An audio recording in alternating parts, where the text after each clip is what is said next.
Notre lecture de l'évangile de Matthieu. Et nous avons commencé dimanche dernier l'étude du sermon sur la montagne, qui est la loi du royaume, qui nous apprend comment le Seigneur régnera sur terre, quelles sont les lois qui seront appliquées.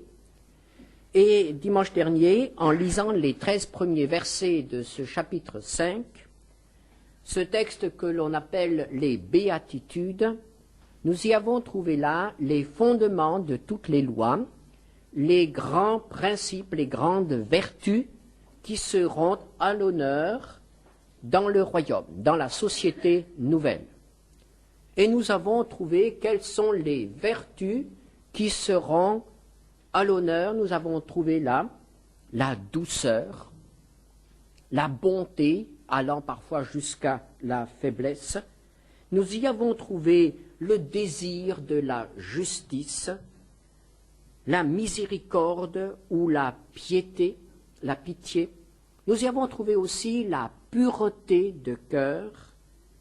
Nous y avons trouvé ceux qui aiment la paix, le désir de vivre en paix avec son prochain, et enfin la fidélité, malgré les difficultés, malgré l'opposition et la souffrance. Ce sont là les grands principes de base. Et toute notre vie, toutes nos actions, nos décisions, notre manière même d'interpréter la parole de Dieu doit tenir compte de ces grands principes de base. Sinon, nous nous écartons de la pensée du Seigneur, car il ne s'agit pas seulement d'appliquer la parole de Dieu à la lettre, il s'agit encore de l'appliquer selon l'Esprit. Et l'Esprit, c'est cela. Les sentiments nouveaux que le Seigneur Jésus-Christ veut voir régner parmi les siens dans son royaume, dans le monde nouveau qu'il va créer. Et nous poursuivons maintenant notre lecture à partir du verset 13. Vous êtes, dit Jésus, le sel de la terre. Mais si le sel perd sa saveur, avec quoi la lui rendra-t-on? Il ne sert plus qu'à être jeté dehors et foulé aux pieds par les hommes. Vous êtes la lumière du monde. Une ville située sur une montagne ne peut être cachée, et on n'allume pas une lampe pour la mettre sous le boisseau. Mais on la met sur le chandelier, et elle éclaire tous ceux qui sont dans la maison.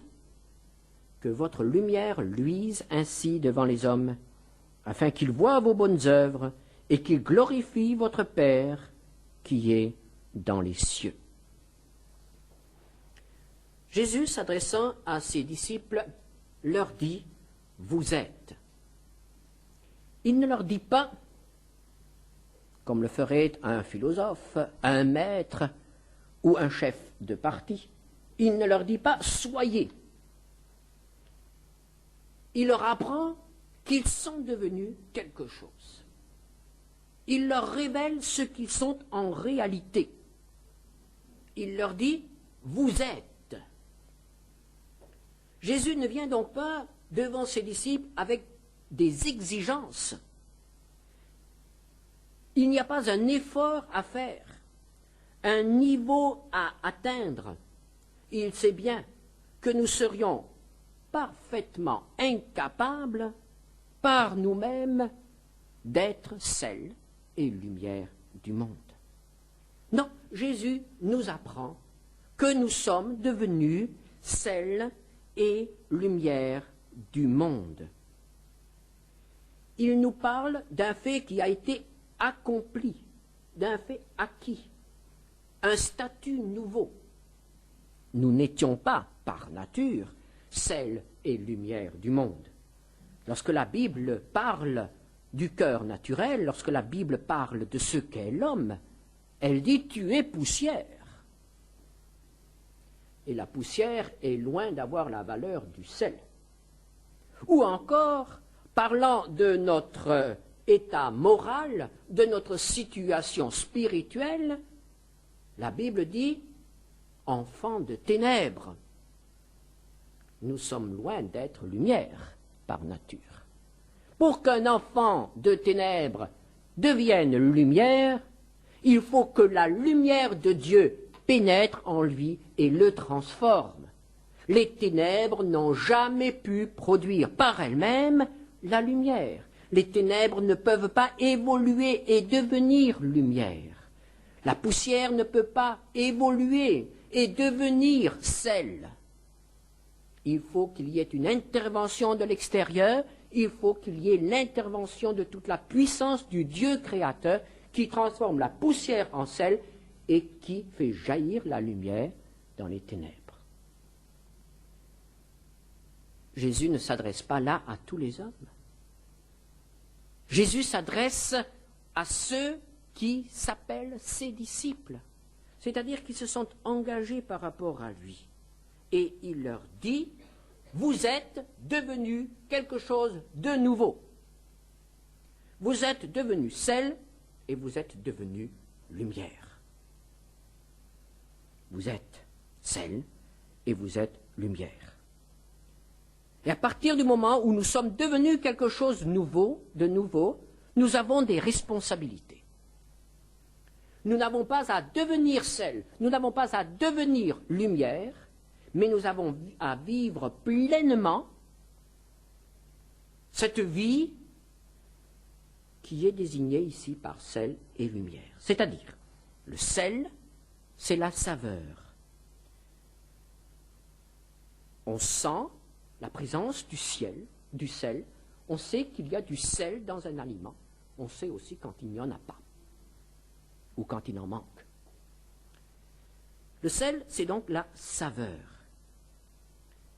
La présence du chrétien donne une saveur différente au milieu dans lequel il évolue.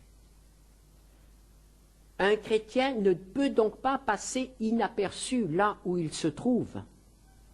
De par sa nature nouvelle, il donne une saveur différente. Il a une odeur différente. Il a un comportement différent. L'apôtre Paul parle de la bonne odeur de Christ. Le sel, par sa présence, donne la saveur. Le chrétien, par sa présence, dans le milieu familial, dans le milieu professionnel, le milieu scolaire, quel que soit le milieu dans lequel le Seigneur nous a placés, ce petit groupe qui est autour de nous doit subir notre influence. C'est tout à fait normal qu'ils subissent notre influence. Le fait d'être présent, même si un chrétien ne parle pas, le fait d'être présent dans un groupe oriente différemment ce groupe. Le sel se dissout et transforme la saveur d'un aliment. Le chrétien exerce une influence sur son groupe.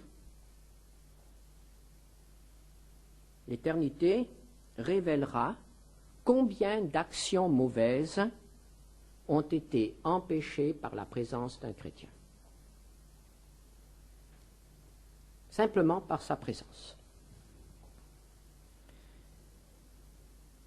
Et nous devons être attentifs à cette chose-là. Et nous ne devons pas être honteux d'avoir une saveur différente de celle des autres. Jésus dit, vous êtes la lumière du monde. La lumière, c'est la clarté. Grâce à la lumière, nous pouvons discerner les choses. Nous discernons les couleurs, nous discernons les formes, nous discernons les distances grâce à la lumière. L'obscurité ne permet pas de discerner quelque chose. La présence du chrétien permet de reconnaître quelles sont les véritables valeurs. Le chrétien doit donc jouer un rôle de révélateur dans une société. Et il doit pouvoir dire ceci est bon et ceci est mauvais. Ceci vient d'en haut et ceci vient d'en bas. Ceci conduit à la ruine et ceci conduit à la bénédiction. Ceci est selon la volonté de Dieu et ceci est contre la volonté de Dieu. Le chrétien doit ainsi jouer un rôle de lumière, de révélateur, de référence aussi. Et soyons persuadés que le monde nous observe. Et je suis certain que vous avez déjà tous fait l'expérience qui est humiliante. Lorsque dans un moment de faiblesse, nous avons dit, fait quelque chose qui n'était pas conforme aux Écritures, et que cela a été su par notre entourage, ils n'ont pas manqué l'occasion de nous dire, toi, un chrétien, tu fais ça. Et il est bon qu'ils nous le disent. C'est un rappel à l'ordre. Et en même temps, cela nous montre que, sans nous en apercevoir, nous avons quand même influencé le groupe.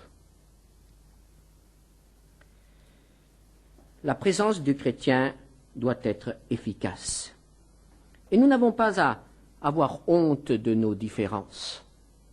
Lorsque quelqu'un dit « je suis seul chrétien dans ma classe ou dans mon atelier », c'est dur, c'est difficile de rendre témoignage. Il suffit d'une bougie pour émettre un peu de clarté. Une petite lumière, si ce n'est qu'un clignotant. Un peu de sel, et on le sent. N'ayons pas peur d'être seuls quelque part, même si le milieu nous est très hostile. De toute façon, nous sommes sel, et nous sommes lumière.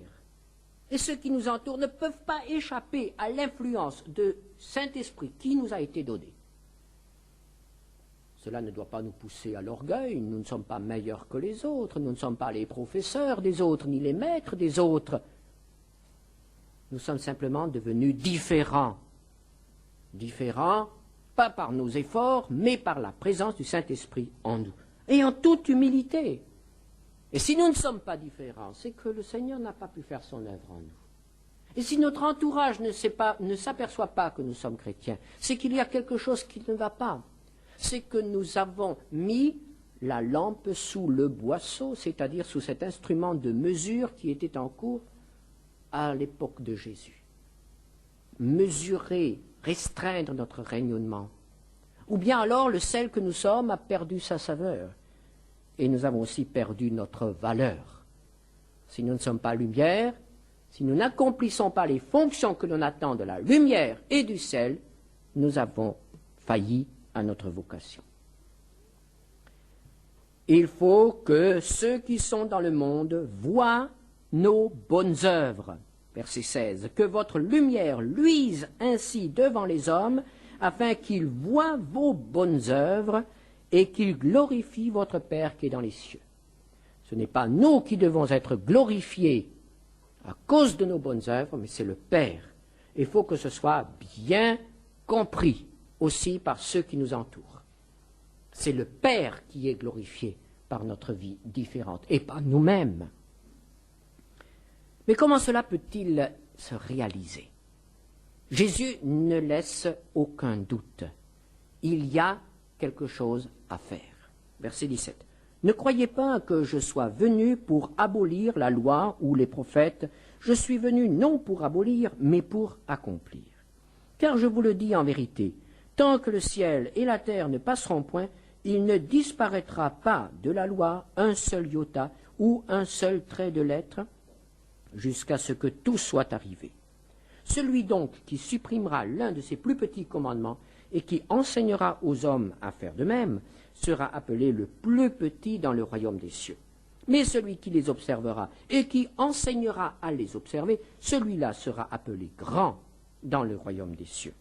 Car je vous le dis, si votre justice ne surpasse celle des scribes et des pharisiens, vous n'entrerez point dans le royaume de Dieu. Le Seigneur Jésus nous livre ici le secret de la vie différente. C'est une relation profonde et vivante avec la parole de Dieu, c'est-à-dire avec la Bible. Le Fils de Dieu n'est pas venu changer, transformer la révélation. Il est venu la vivre. Il est venu la réaliser. Il est venu donner aux hommes un modèle de vie vécu selon la volonté de Dieu. Est-ce que nous voulons savoir comment il faut comprendre tel ou tel texte de la parole de Dieu, interpréter tel commandement, appliquer ce commandement? Regardons à Jésus. Comment a-t-il vécu ces choses? Comment les a-t-il expliquées? C'est la réponse. Jésus est venu accomplir. Jésus, nous pourrions dire, est le mode d'emploi vivant de la loi. Il est la parole vécue, la parole vivante, la Bible qui se réalise, jusque dans les moindres détails. Et alors le Seigneur nous dit, c'est ainsi que vous devez appliquer la parole de Dieu, la loi. Vous ne devez pas l'appliquer d'une manière légaliste, tatillonne, comme le faisaient à l'époque les gens qui étaient très pieux, les pharisiens, les scribes. Ce sont des hommes qui avaient établi toute une interprétation de la loi. Et à côté de la Bible, ils avaient établi un autre code qui expliquait comment il fallait comprendre la loi. On pourrait dire qu'ils avaient mis à côté de la loi les décrets d'application, les explications, les commentaires. Et cela allait dans les détails. Et cela transformait la loi en un carcan. Car il y avait toujours une interprétation qui n'était pas connue et qui rendait le pharisien coupable. Celui qui essayait de vivre selon la loi, il n'y arrivait pas. Alors Jésus dit, ce n'est pas ainsi qu'il faut vivre selon la loi. Il ne s'agit pas d'appliquer à la lettre seulement. Il faut en reconnaître l'esprit. Il faut lire la loi d'après les grands principes du royaume. Ces grands principes du royaume qui sont la bonté, la justice, la recherche de la paix et la miséricorde. Et c'est ainsi, avec ces grands principes du royaume, qu'il faut relire la loi, et alors nous la comprendrons.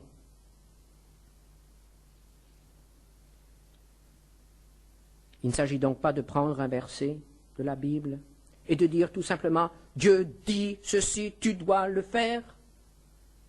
Il faut voir si notre manière de comprendre ce verset est vraiment inspirée par les grands principes du royaume.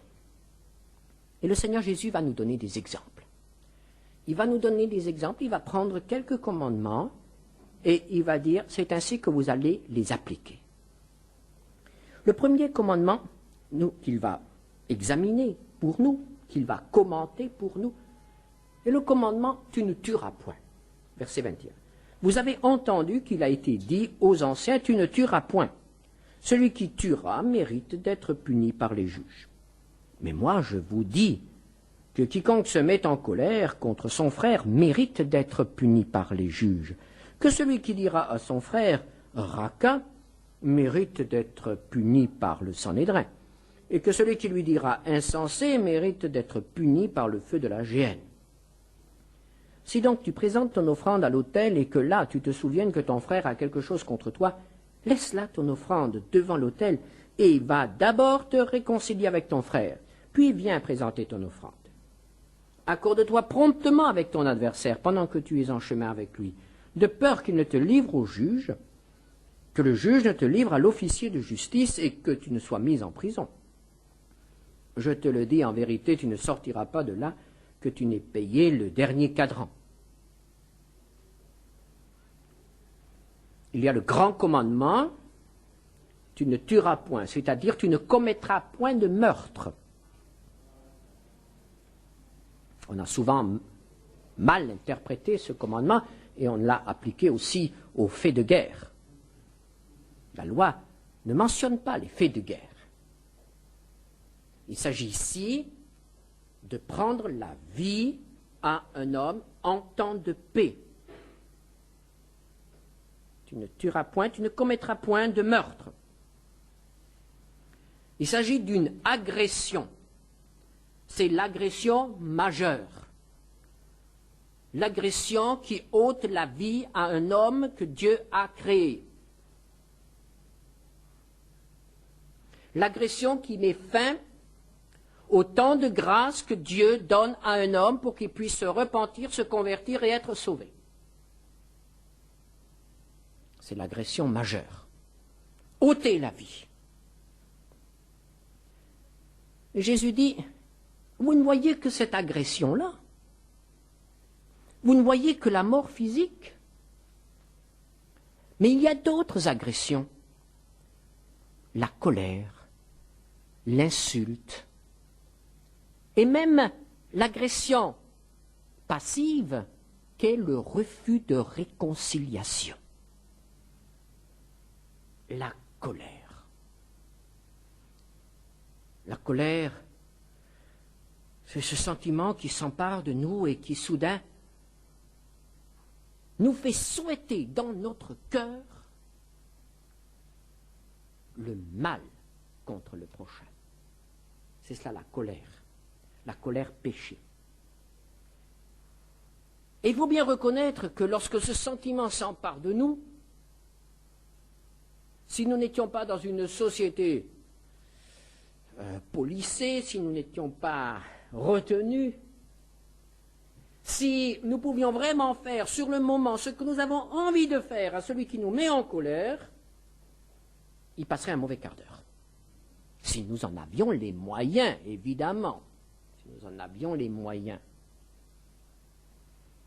Mais alors, quelle est la différence, nous dit Jésus, entre ton désir de faire le mal, désir qui ne peut pas se réaliser parce que tu as peur du gendarme, parce que tu as peur de la loi, ou tu as peur du qu'en dira-t-on, ou tu as peur des conséquences, et cet acte de folie ou qu'est le meurtre, c'est l'homme qui rejette tout simplement la peur des conséquences, qui ne tient pas compte de ces choses et qui va au bout de sa colère. Jésus dit, il n'y a pas de différence aux yeux de Dieu. Si tes pensées avaient pu tuer, tu aurais déjà tué pas mal d'hommes et de femmes autour de toi. Et cela, nous devons dire, oui Seigneur, c'est vrai. Et nul homme ne pourrait se lever ici ce matin et dire, moi, dans mon cœur, je n'ai jamais voulu le mal à l'égard de quelqu'un. La colère. Nous disons c'est un moment de folie. Cela arrive à tout le monde. Mais Jésus ne plaisante pas lorsqu'il dit que celui qui se met en colère mérite d'être puni par les juges. C'est vraiment la loi du royaume. Pourquoi ? Parce que dans la colère, il n'y a pas de miséricorde. Parce que dans la colère, il n'y a pas la recherche de la paix. Parce que dans la colère, il n'y a pas la justice. Parce que dans la colère, il n'y a pas la pitié. Alors nous pouvons avoir appliqué ce commandement « tu ne tueras point » selon la lettre et pécher chaque jour contre lui selon l'esprit.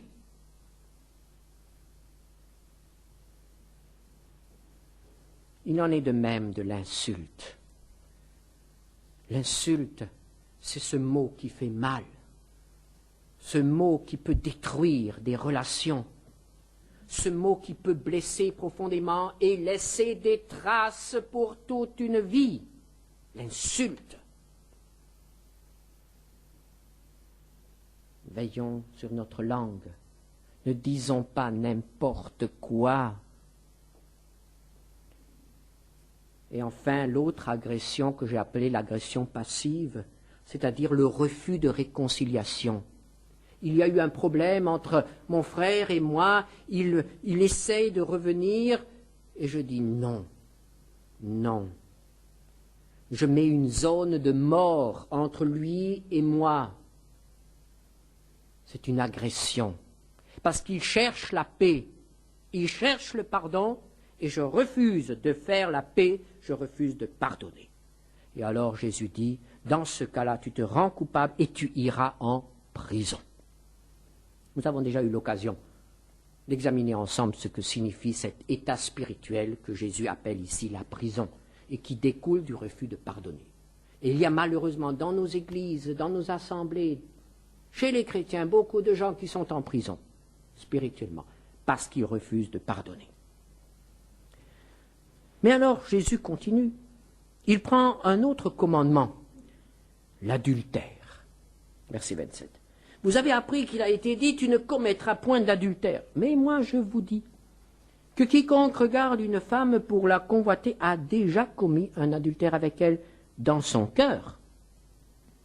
Si ton œil droit est pour toi une occasion de chute, arrache-le et jette-le loin de toi, car il est avantageux pour toi qu'un seul de tes membres périsse et que ton corps entier ne soit pas jeté dans la géhenne. Et si ta main droite est pour toi une occasion de chute, coupe-la et jette-la loin de toi, car il est avantageux pour toi qu'un seul de tes membres périsse et que ton corps entier n'aille pas dans la géhenne. Il a été dit que celui qui répudie sa femme lui donne une lettre de divorce. Mais moi je vous dis que celui qui répudie sa femme, sauf pour cause d'infidélité, l'expose à devenir adultère, et que celui qui épouse une femme répudiée commet un adultère. L'adultère, là encore, la loi, telle qu'elle était interprétée par les pharisiens, se limitait à l'acte public ou caché, l'acte qui a été prouvé. Même nos lois modernes en restent à cela. L'adultère doit être prouvé, et si possible encore par un huissier. Jésus dit, mais il n'y a pas que cela. Jésus dit, c'est dans le cœur que cela commence tout d'abord. Tu es marié, tu as une femme ou tu as un mari. À partir du moment où tu convoites une autre femme, si ce n'est qu'un instant, ou un autre homme, tu es infidèle à ton conjoint. Tu as commis adultère dans ton cœur. Et Jésus appelle cela adultère. Il n'a pas d'autre mot.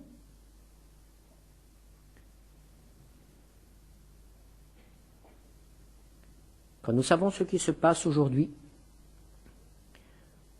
quand nous voyons l'étalage de corruption autour de nous, il faut bien reconnaître qu'il est de plus en plus difficile, même pour un chrétien,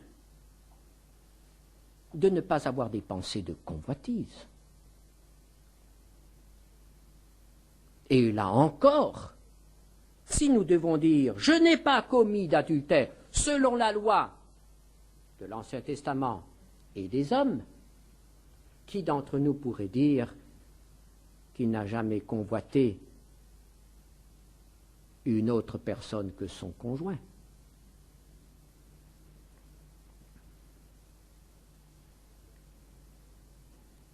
C'est dans le cœur que cela commence.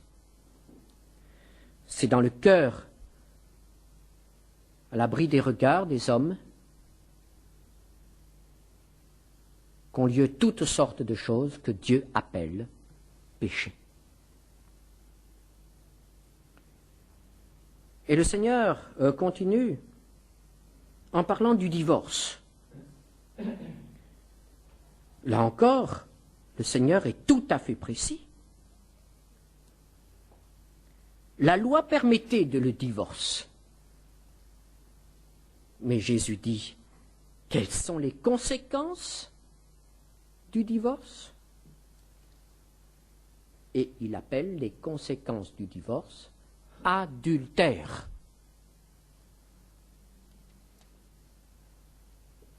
Tout divorce qui n'est pas provoqué par l'adultère, n'est-ce pas, puisqu'il est dit « sauf pour cause d'infidélité ». Et à ce moment-là, puisqu'il y a déjà adultère, le divorce ne fait que entériner cela.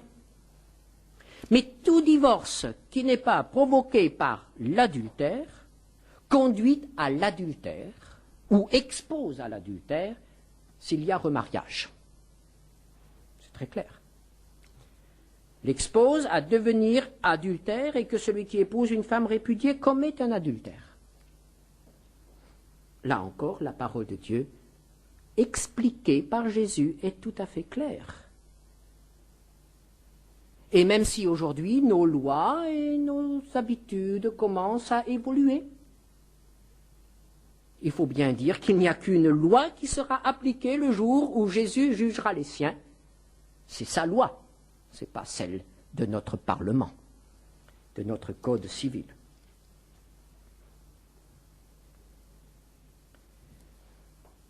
Jésus dit que c'est si sérieux qu'il prononce ces paroles que nous connaissons bien. Si ton œil droit est pour toi une occasion de chute, arrache-le et jette-le loin de toi, car il est avantageux pour toi qu'un seul de tes membres périsse et que ton corps entier ne soit pas jeté dans la géhenne. Il nous dit, attention, il y a un danger, et il vaut mieux te séparer de quelque chose qui est précieux et que tu estimes même indispensable comme un œil et comme une main droite. Il vaut mieux te séparer de cette chose-là ou de cette personne-là plutôt que de périr en entier. Une autre loi, un autre commandement, tu ne parjureras pas.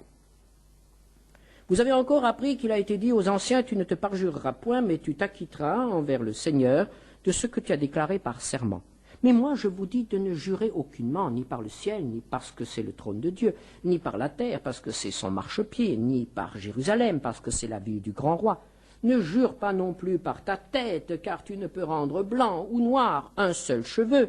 Que votre oui soit oui, et non, non. Ce qu'on y ajoute vient du malin. Ici, il y a une exigence, c'est la vérité absolue. Le chrétien qui marche dans la vérité peut se dispenser de serment. Et la deuxième loi qui est mise en cause, c'est la loyauté par rapport à ses engagements. Quand nous avons dit oui, il faut que nous maintenions ce oui. Et quand nous avons dit non, il faut que nous maintenions ce non. Sauf évidemment si ce oui ou si ce non se révèle comme nous conduisant hors de la volonté de Dieu.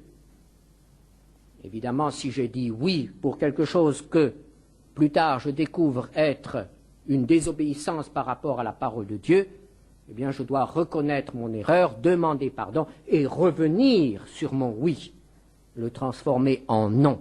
Mais c'est la seule exception.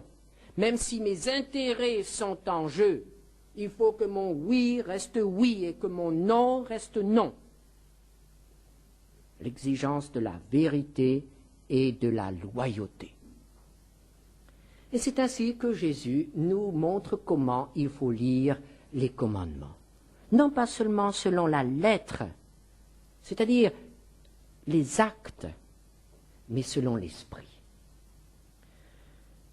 Et il poursuit. Vous avez appris qu'il a été dit œil pour œil et dent pour dent. Mais moi je vous dis de ne pas résister aux méchants. Si quelqu'un te frappe sur la joue droite, présente-lui aussi l'autre. Si quelqu'un veut plaider contre toi et prendre ta tunique, laisse-lui encore ton manteau. Si quelqu'un te force à faire 1000, fais-en 2 avec lui. Donne à celui qui te demande, et ne te détourne pas de celui qui veut emprunter de toi. Vous avez appris qu'il a été dit, tu aimeras ton prochain et tu haïras ton ennemi. Mais moi je vous dis, aimez vos ennemis, bénissez ceux qui vous maudissent, faites du bien à ceux qui vous haïssent, priez pour ceux qui vous maltraitent et qui vous persécutent, afin que vous soyez fils de votre Père, qui est dans les cieux. Car il fait lever son soleil sur les méchants et sur les bons, et il fait pleuvoir sur les justes et sur les injustes. Si vous aimez ceux qui vous aiment, quelle récompense méritez-vous? Les publicains aussi n'agissent-ils pas de même?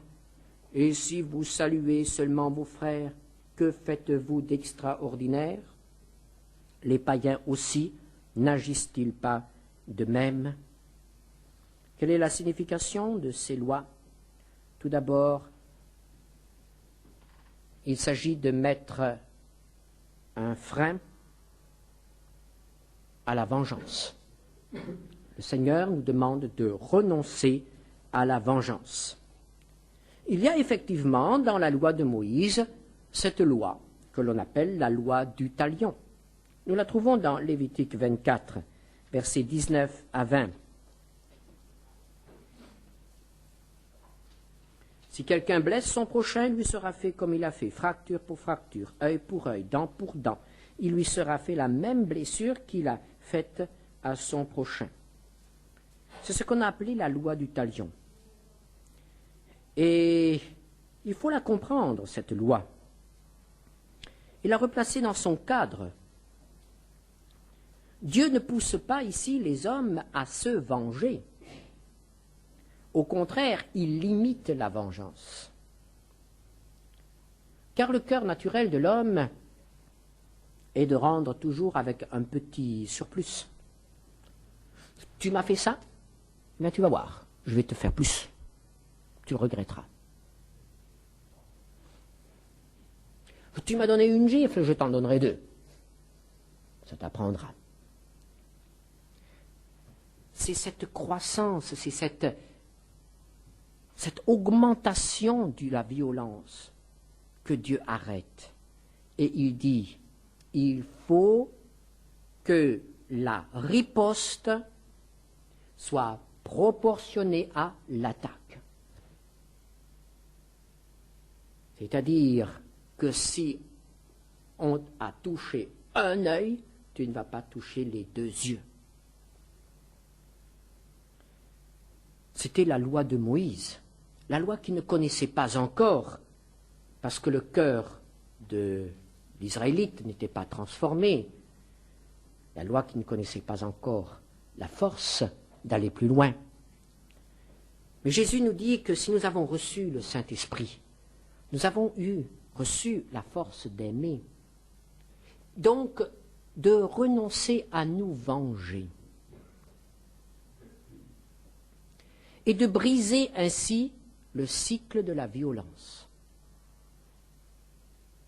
Nous savons bien ce qui se passe dans certaines sociétés où la vengeance est un point d'honneur, et cela se perpétue de génération en génération. Et instaure l'insécurité, la haine. Dans l'Église, il ne doit pas en être ainsi. Il faut apprendre à pardonner et renoncer à la vengeance. Il faut agir avec générosité, aller au-delà de l'exigence. Ce deuxième mille dont il est question ici, quelqu'un te force à marcher, à faire 1 000 avec lui, fais-en 2 avec lui. C'était un droit que s'était octroyé l'occupant romain. L'occupant romain avait le droit de réquisitionner n'importe qui pour l'obliger à porter un fardeau, peut-être c'était le bagage d'un légionnaire, sur une distance d'1 000. Il n'avait pas le droit d'exiger davantage. Jésus dit, bien, toi, fais plus. Et ça, c'est ta liberté. Et ça, c'est le don de ta générosité. Faire plus. Plus que ce que l'autre a le droit d'exiger. Prier au lieu de maudire. Bénir au lieu de maudire. Aimer au lieu de haïr. C'est une nouvelle loi. Et nous devons bien reconnaître que même en tant que chrétiens, nous avons des difficultés à l'appliquer. Mais comment faire? Et Jésus reconnaît bien cela.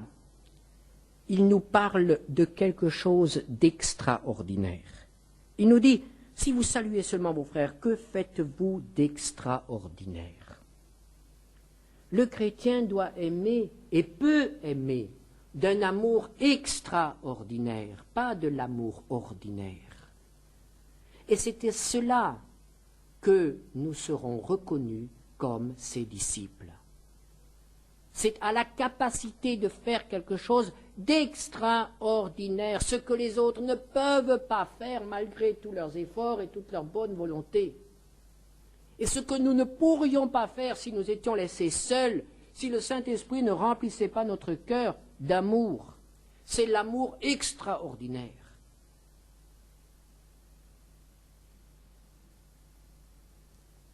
Et Jésus conclut cette partie de son discours qui se trouve à la chapitre 5 par ces mots, « Soyez donc parfaits comme votre Père céleste est parfait ». Le but, le modèle, c'est le Père. Si nous sommes tes enfants, ses enfants, nous devons essayer de vivre comme lui, suivre son modèle, son exemple, comme le Père. Évidemment, en étudiant ces choses, nous pouvons être découragés.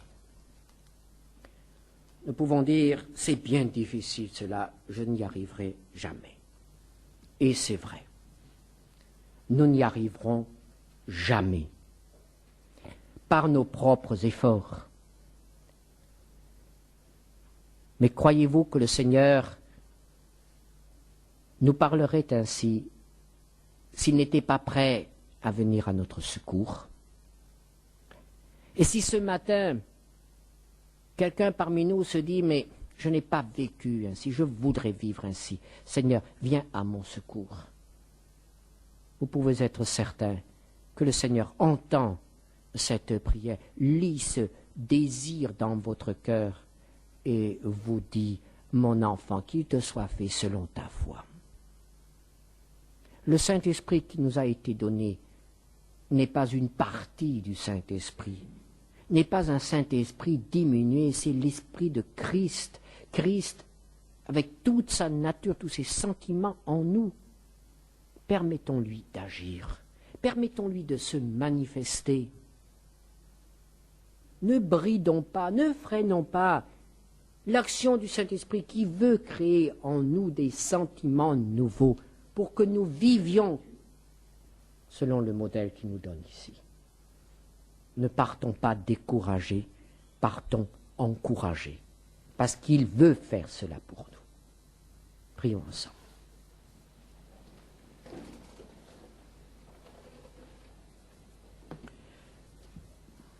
Seigneur notre Dieu, en contemplant ta loi, nous réalisons nos échecs et nos manquements, et nous t'en demandons pardon. Et nous reconnaissons aussi que nous avons été bien peu sel et lumière, bien peu témoins du Père, et que les sentiments qui nous animent et qui souvent nous dominent ne sont pas les sentiments de Christ. Mais Seigneur, il y a un pardon, il y a un renouvellement qui est possible, qui est accordé à ceux qui se confient en toi. Et c'est ce que nous faisons maintenant. Veuille, Seigneur, changer nos sentiments, nous revêtir de l'homme nouveau, nous remplir de ton esprit, afin que cette nature nouvelle règne